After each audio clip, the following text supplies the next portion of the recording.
Olá, graça e paz em nome de Jesus. Hoje nós estamos iniciando o nosso projeto Conheça a Sua Bíblia 2023. E neste ano nós estamos nos propondo a apresentarmos um breve panorama de cada livro bíblico antes de iniciarmos a sua leitura. Hoje nós vamos começar com um panorama do livro de Gênesis. E este livro, ele talvez para os leitores modernos, ele pode parecer um livro estranho, porque ele começa com Deus aparecendo do nada e declarando a criação de todas as coisas, e ele conclui com José dentro de um caixão no Egito. Gênesis ele tem o propósito de dar início a toda a história da redenção. Deus não está preocupado em Gênesis e em nenhum dos outros livros da Bíblia a provar a sua existência. O livro de Gênesis, ele é muito bem definido no significado do seu título, princípio, porque Gênesis é a história do princípio de todas as coisas, o princípio do céu e da terra, o princípio de todas as formas de vida, o princípio das relações humanas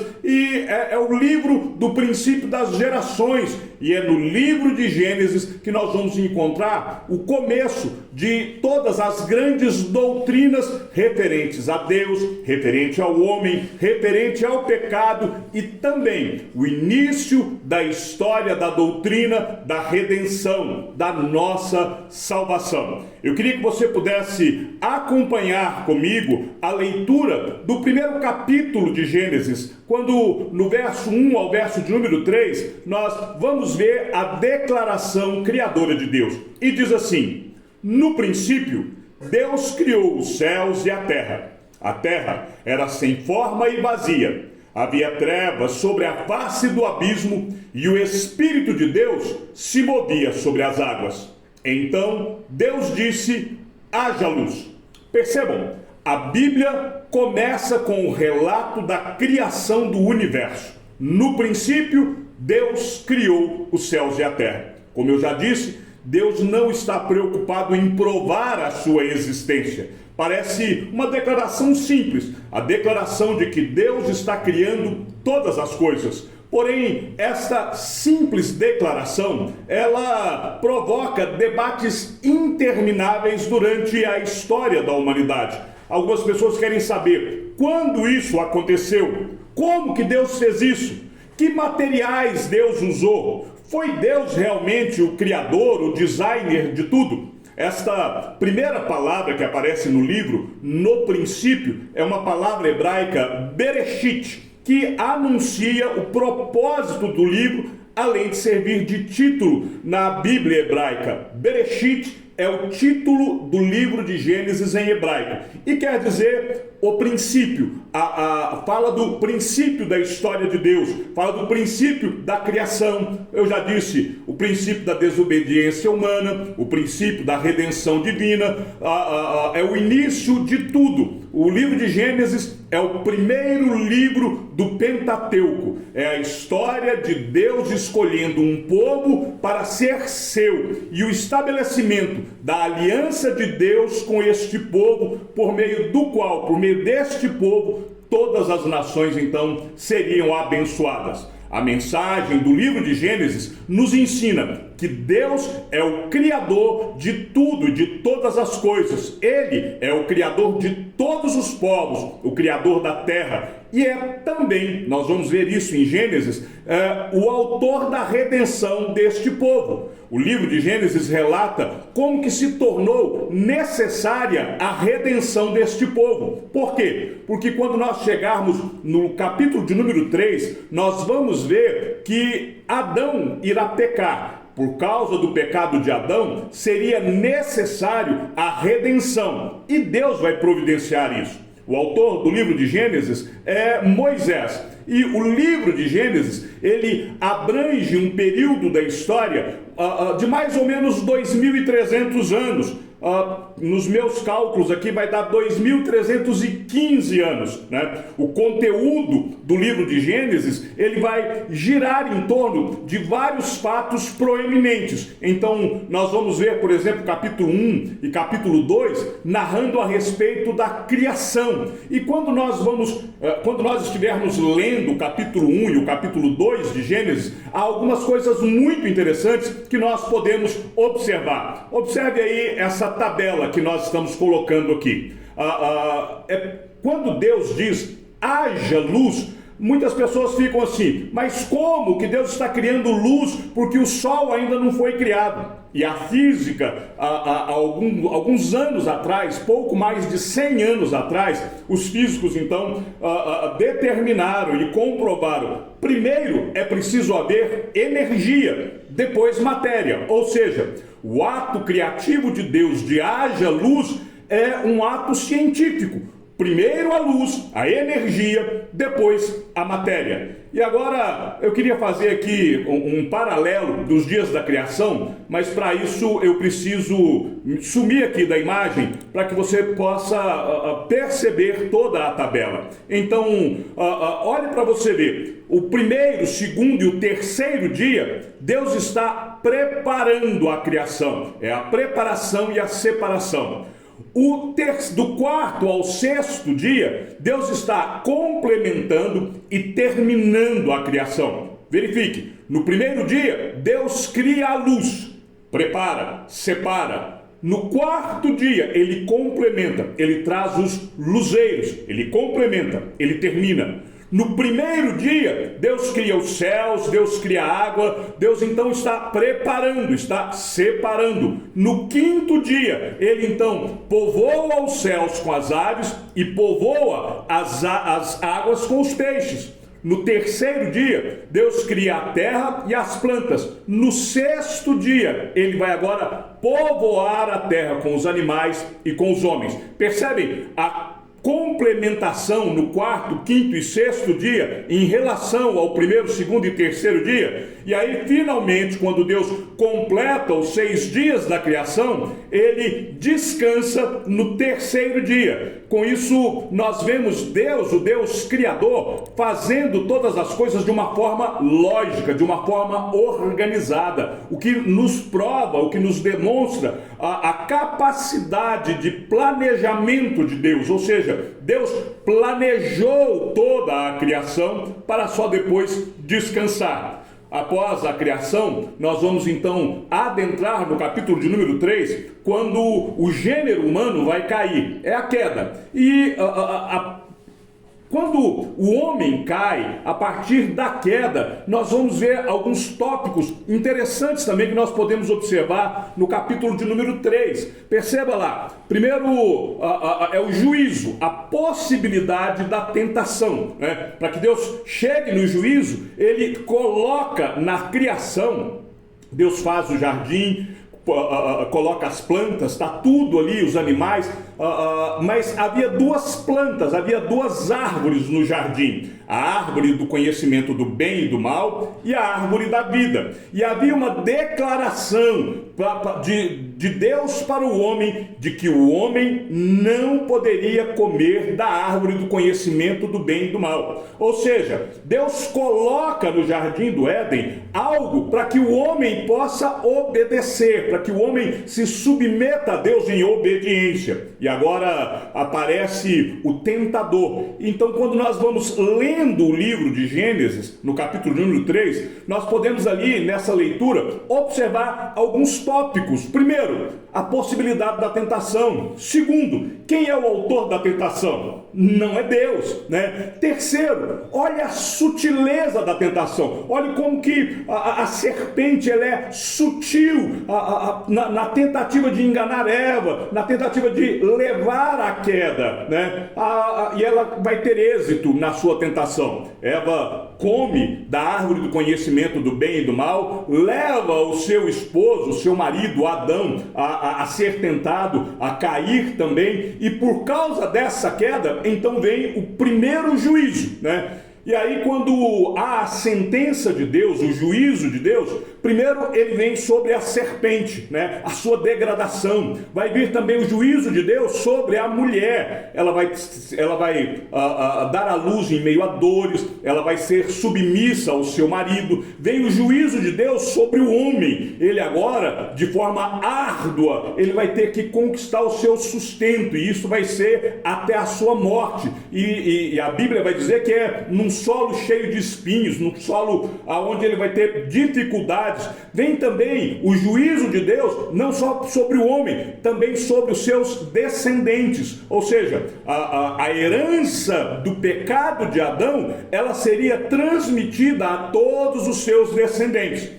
Quando nós estivermos lendo o Novo Testamento, nós vamos ver que por causa do primeiro Adão, o pecado entrou no mundo. E aí, ainda em Gênesis, no capítulo 3, do versículo 15, nós vamos ver então a promessa da redenção, que é quando vem o segundo Adão, Jesus Cristo, que toma sobre ele a maldição do pecado, né? Quando há a declaração de Deus que ele colocaria inimizade entre a mulher e entre a semente da serpente, ou seja, vai haver uma luta entre o homem e o poder que causou a sua queda. E aí a serpente terá a sua cabeça ferida. Jesus venceu o diabo de forma definitiva na cruz, e por causa da vitória de Jesus, nós, em Cristo Jesus, somos mais do que vencedores. E essa vitória foi por meio do sofrimento de Jesus Cristo.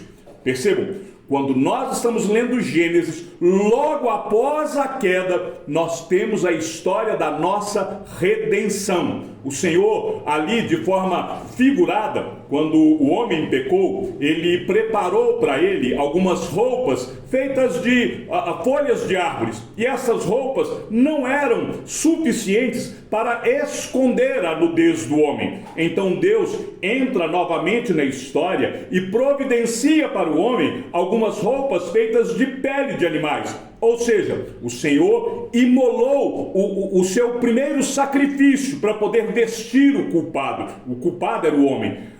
Animais precisaram derramar o seu sangue. Deus derramou o sangue de animais para poder cobrir a vergonha do homem. Este quadro, dessa cobertura da consciência culpada por meio do sacrifício do sangue, né? O autor de Hebreus, milênios depois, vai fazer uma referência dizendo assim, que sem derramamento de sangue não há remissão de pecados.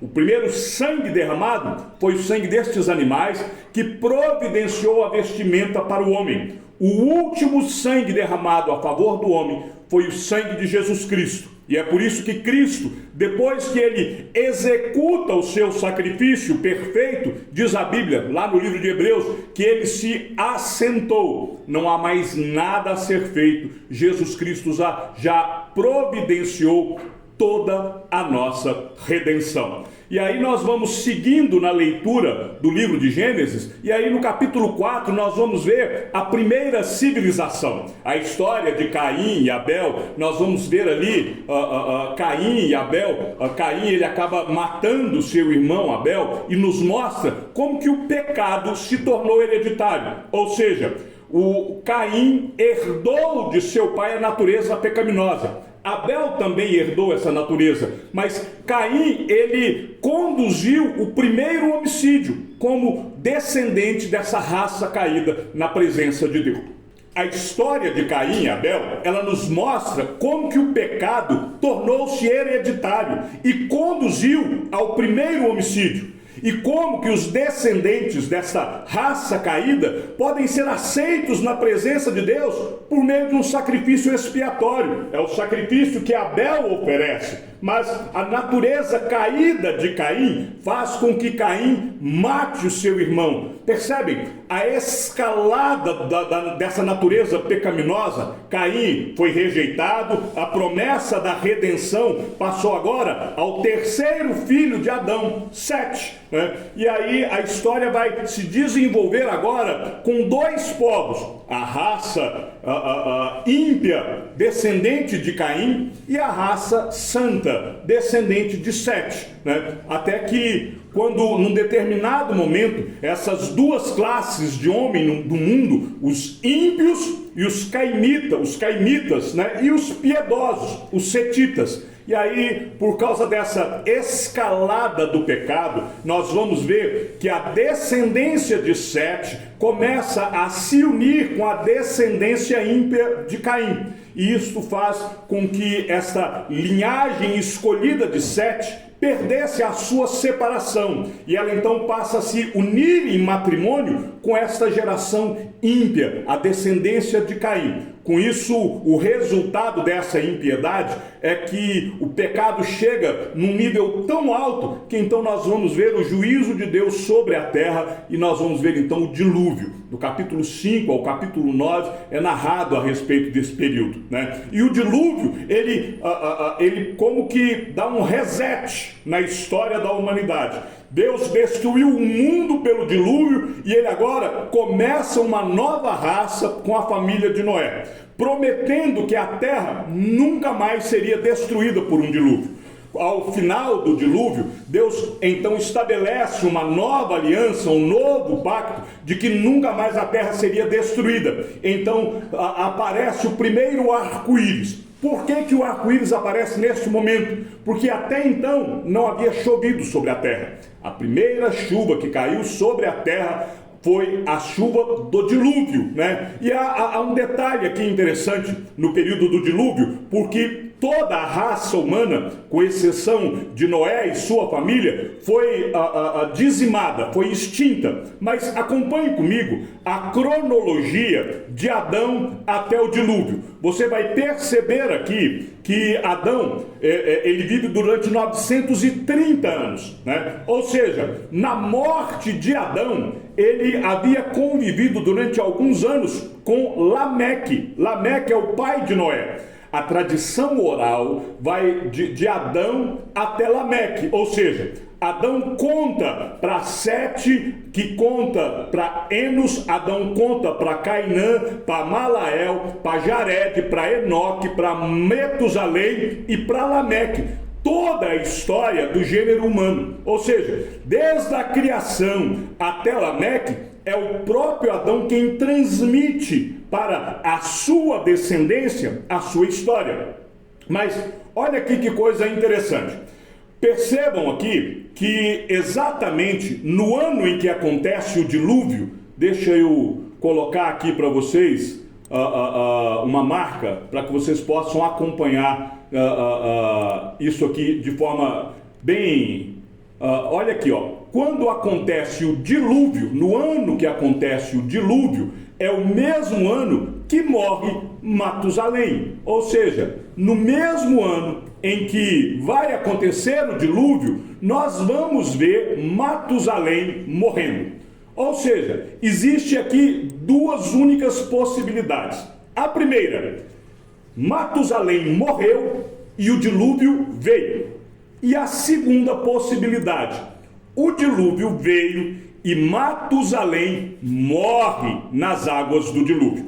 A gente não tem como definir o que aconteceu, mas o dilúvio acontece exatamente nesse período. Lameque, ele vai morrer um pouco antes do dilúvio, e aqui toda a humanidade então morre, toda a humanidade ela termina, e a partir daqui vai se construir esta nova geração. Ainda seguindo esta cronologia, deixa eu ampliar aqui para que você possa seguir abaixo. A partir do dilúvio, os anos das pessoas, por causa do juízo de Deus, começa a diminuir. As pessoas já não viviam tantos anos mais. E a partir do dilúvio, então, Sem, que é antediluviano, vai viver 600 anos. Arfaxade, que vem da descendência de Sem, vai viver 438, Salá 433, e agora a geração vai diminuindo a sua idade, né? Perug, Reu, Serug, todos já vivem cerca de 200 anos, até nós chegarmos em Abraão, que vai viver aí cerca de 100 e poucos anos, 175 anos mais ou menos a idade de Abraão. Mas percebam, como eu estava falando, Adão conta para Matusalém, né? Matusalém conta para Noé. Noé é contemporâneo de Abraão, ou seja, Abraão teve a possibilidade de ouvir do seu antecedente, do seu patriarca, né, Noé, a história que Noé tinha ouvido de Matusalém, e Matusalém tinha ouvido do próprio Adão, né? E a partir daqui, a partir de Abraão, nós vamos ver a história da humanidade, a história da redenção, melhor dizendo, dando sequência. E aí nós seguimos, através do estudo do livro de Gênesis, nós vamos seguindo e vendo que depois da criação, a queda, a primeira civilização, o dilúvio, as nações então vão ser dispersas a partir do capítulo 10 e 11 do livro de Gênesis, né? Os descendentes de Noé foram liderados por Nimrod e eles então levantam uma rebelião contra Deus. E a manifestação disso é que eles decidem erguer uma torre, a Torre de Babel. E o propósito deles era um propósito ímpio, era estabelecer um nome contra Deus. E Deus destrói este plano. Ele confunde a língua, espalha esse povo por diversos países, né? E aqui vem algo interessante. Quando se encerra o capítulo 11 da história de Gênesis, né, nós temos aí um período de mais ou menos 2000 anos. Lembra? Eu disse que todo o livro de Gênesis acontece num período de cerca de 2315 anos. 2000 anos estão nos primeiros 11 capítulos, né? Estes 2000 anos é quase igual a todo o restante do Antigo Testamento. Ou seja, o Antigo Testamento tem um pouco mais de 4.000 anos de história, né? E 2.000 anos da história do Antigo Testamento é narrada nos 11 primeiros capítulos de Gênesis, né? A Bíblia não está preocupada, não tem por objetivo nos contar detalhes da história. A Bíblia, em primeiro lugar, ela narra a história da redenção. O objetivo da Bíblia é mostrar que o Deus Criador, desde o princípio, tem um plano de salvação para aqueles que creem, para aqueles que serão redimidos através do Redentor, que é Jesus Cristo. Por isso, quando agora aparece Abraão, o pai da fé, a narrativa bíblica vai dedicar a Abraão um lugar mais especial em Gênesis. Você vai ver que esta pessoa, Abraão recebe uma narrativa muito maior do que todos os personagens anteriores a ele. O estudo da vida de Abraão vai revelar que uma vida de fé, esta fé que Abraão demonstrou desde a época quando ele é chamado para sair da sua casa, sair da sua parentela, até o momento que ele vai para o alto do Monte Moriá, para poder oferecer o seu filho Isaque, né? A vida de Isaque é uma ilustração do tipo de pessoa que vai receber a bênção prometida, né? A vida de Isaque é uma profecia da verdade, que a salvação, ela vem pela fé. Quando Abraão leva o seu filho, ele leva o seu filho pela fé, e ele crê que de alguma forma, Abraão leva o seu filho para o alto do monte, ele está disposto a sacrificar o seu filho, ele prepara ali um altar, coloca o filho para ser sacrificado, mas quando ele está indo, e os servos, Abraão diz para os seus servos: olha, eu vou com meu filho e eu volto com meu filho. De alguma maneira, Abraão cria que Deus restituiria o seu filho, mesmo que ele fosse sacrificado. Abraão teve 2 filhos, Ismael e Isaque. Isaque foi o escolhido como o herdeiro da promessa, né? Então, a história de Abraão, ela nos mostra esta maravilha da caminhada da fé, né? Depois de Abraão, nós vamos ver a vida de Isaque, né? E a vida de Isaque é uma vida mais quieta, sossegada, é diferente da vida do seu pai. No entanto, da mesma forma que Abraão foi um homem de fé, Isaque também é um homem de fé e é instrumento de bênção da parte de Deus.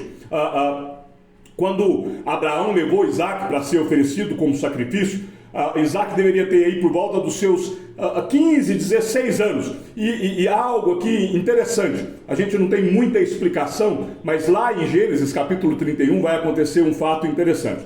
Porque, percebam, Isaac, com seus 15, 16 anos, ele sabia exatamente o que estava acontecendo. Quando Abraão está levando, Isaac olha para o pai e Isaac reconhece tudo que está acontecendo. Ele fala para o pai: olha, pai, aqui está a lenha, aqui está o cutelo, aqui tem o fogo, está tudo pronto para o holocausto, mas cadê o cordeiro? Ou seja, não era a primeira vez que Isaac acompanhava o seu pai no seu serviço a Deus, na sua voluntariedade, no seu culto diante de Deus. Abraão ensinava esses princípios de fé para o seu filho, tanto que Isaac reconhece.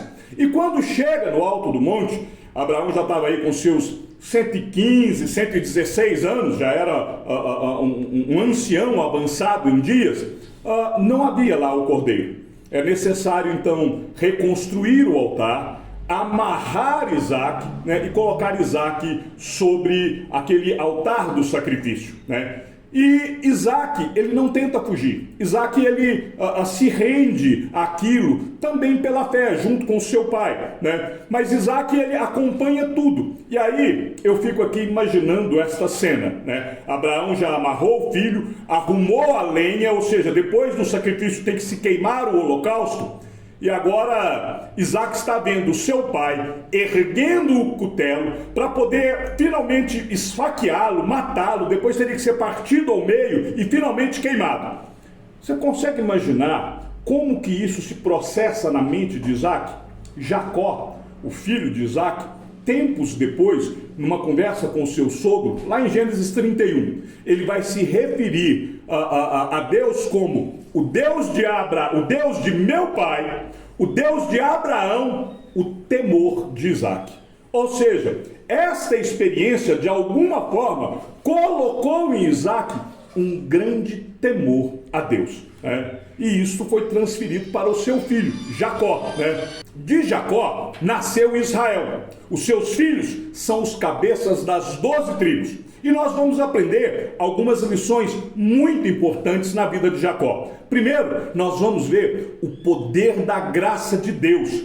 Deus mudou o caráter, Deus mudou a história de Jacó. Jacó nasceu como mentiroso, suplantador, enganador. É o significado do nome Jacó. E Deus muda o nome de Jacó para Israel. O significado de Israel já é aquele que luta junto com Deus e prevalece. Ou seja, Deus muda a história, Deus muda o caráter, né? E outra lição que nós podemos aprender enquanto nós estamos lendo a história de Jacó é o grande valor que Deus dá à fé, né? Jacó confiou somente em Deus depois de uma experiência que ele teve em Betel, que ele chama de a casa de Deus, né? E a partir dali, Deus então abençoa a vida de Jacó. A terceira lição que nós podemos aprender com Jacó é que aquilo que o homem semear, isso ele vai colher, né? Jacó experimentou na pele aquilo que ele fez com seu pai, com seu irmão, enquanto ele esteve com seu tio. Ou seja,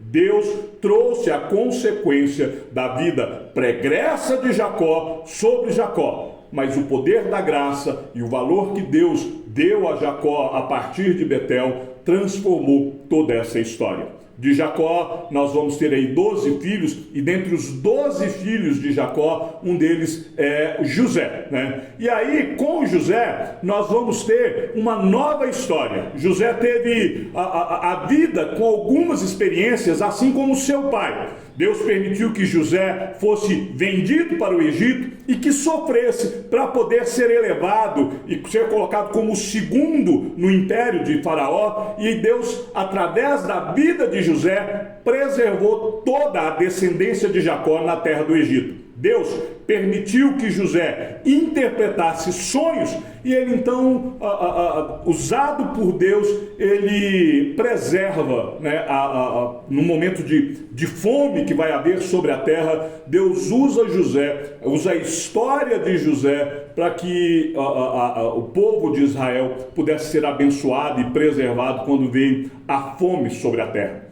Com isso nós então concluímos o livro de Gênesis. Mas há algumas coisas que eu gostaria que você pudesse prestar atenção durante a leitura do livro de Gênesis. São algumas grandes doutrinas que nós vamos ver da parte de Deus, a doutrina da imagem de Deus no homem. Isso vai logo no capítulo 1, a gente já percebe que o homem foi criado à imagem e semelhança de Deus. Nós vamos ver a doutrina da criação. Deus é o criador de todas as coisas. A doutrina acerca da ação do diabo, a doutrina do pecado, o pecado original, a doutrina de Deus como juiz, a doutrina da eleição.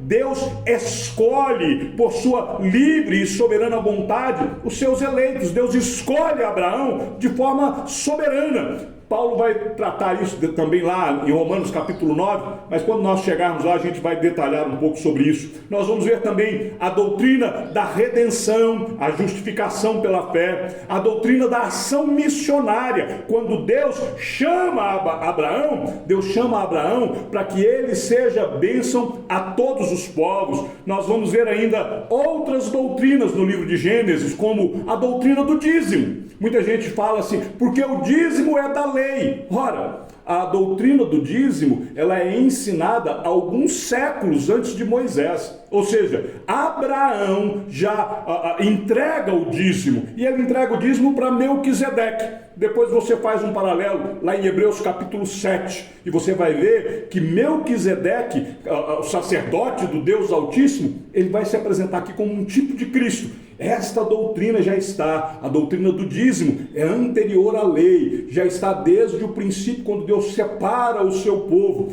A doutrina da atuação dos anjos, a ação de Deus procurando o homem, a doutrina do perdão, a libertação messiânica, tanto na vida de José quanto de Judá, a doutrina da providência de Deus, o Deus que é o Deus providente, e a doutrina da soberania de Deus. Tudo isso nós vamos aprender na leitura do livro de Gênesis. Então, é por conta disso que eu quero que você se dedique na leitura do livro de Gênesis e que você possa colher todo este conhecimento, que você possa assimilar isso para a sua vida. Então, que o Senhor seja com o teu espírito e que a graça seja com todos os que amam sinceramente a nosso Senhor Jesus Cristo. E ao Deus único e sábio seja dada toda a glória, e que a sua vida seja sempre para mais em Cristo Jesus. Um forte abraço. Divulgue este vídeo em suas redes sociais para que mais pessoas possam conhecer o livro de Gênesis e para que mais pessoas conheçam o Deus Salvador de toda a história.